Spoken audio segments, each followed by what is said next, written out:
Hi అండి. Hi. ప్రస్తుతం తెలంగాణలో రేవంత్ అన్న పరిపాలన ఏ విధంగా అనిపిస్తుంది? చాలా బాగుంది. అంటే ఏ విధంగా బాగుందంటున్నారు? ఎలక్ట్రిక్ బిల్స్ తీసుకోవడం కానీ అంటే ఉచిత కరెంట్ అని మీరు చెబుతున్నారు. అందరికీ రావట్లేదు కదా. అందరికంటే మనం వాడేదాన్ని బట్టి ఉంటుంది కదా.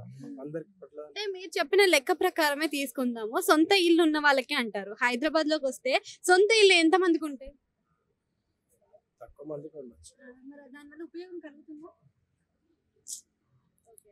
మీరే చెప్తున్నారు ఉపయోగం లేదని. సో దీంతో పాటుగా ప్రజల కోసం అని సొంత ఇల్లు ఉన్నా కూడా కాకపోతే దాంట్లో కొంతమందికి మాత్రమే ఉండాలి అది.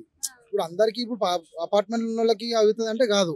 సొంత ఇల్లు ఉన్నా కూడా ఊటికి లేని వాళ్ళకి కొంతమంది కొత్త గొప్ప పేద వాళ్ళకి ఏ రకంగా హెల్ప్ అవుతుంది అది? పేదవాళ్ళకి ఏ రకంగా హెల్ప్ అవుతుందంటే ఒక 200 యూనిట్స్ కి మనం ఫ్రీ చేసేసిండు. ఇప్పుడు అంతకు మించి వాడేటోళ్ళకంటే అది నాట్ ఏ సిల్లీ మ్యాటర్ అది. కానీ తక్కువ వాడేటోళ్ళకి ఇది ఇబ్బంది. ఫ్రీయే కదా, మంచి విషయమే కదా ఆ విషయం.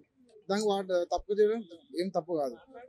ఆయన ఇచ్చిన సంక్షేమ పథకాల్లో భాగంగానే రైతు రుణమాఫీ అని చెప్పాడు. దానికి 2 లక్షల రూపాయలు అని చెప్పి 1,50,000 మాత్రమే వేశాడు కదా. దానికి గల కారణాలు ఏమి? అతను చెప్పింది కూడా ఎప్పటి వరకు ఆగస్ట్ 15th లోపు కంప్లీట్ చేస్తాం, విడుదల వాడిగా చేస్తా అన్నారు. ఇప్పుడు అయ్యింది, ₹1,00,000 సంథింగ్ అమౌంట్ అయింది. ఇంకా ఉంది 15th వరకు చూడాలి. సో అదే విధంగా వృద్ధులకు పెన్షన్ కూడా పెంచుతా అన్నాడు. మరి పెంచలేదు, దానికి అంతకుముందు కేసీఆర్ చేసిన కొన్ని అప్పులు రాష్ట్రం మీద ఉంది కాబట్టి దాన్ని బడ్జెట్ ప్రకారంగా చూసుకోవాలి. ఇప్పుడు సంక్షేమం ఇస్తారు అని చెప్పి అన్నారు, కానీ చేయాలి అది. అంటే సంక్షేమం చేసే ముందు, హామీలు ఇచ్చే ముందు ఒకసారి ఆలోచించాలి కదా. మరి ఎవరైనా కూడా అధికారంలో రావడానికి 100 మాట్లాడతారు. అంతకుముందు కేసీఆర్ కూడా 3 ఎకరాల భూమి ఇస్తా అన్నాడు, ఎవరికి ఇవ్వలేదు. 3 ఎకరాల భూమి అన్నాడు, 5 ఎకరాలు అన్నాడు. 5 ఎకరాల నుంచి 3 ఎకరాలు అన్నాడు, 3 ఎకరాల నుంచి ఇలా డబల్ బెడ్రూమ్ ఫ్లాట్ అన్నాడు. ఇప్పుడు దాని గురించి మాట్లాడుతున్న ఎవరు లేరు.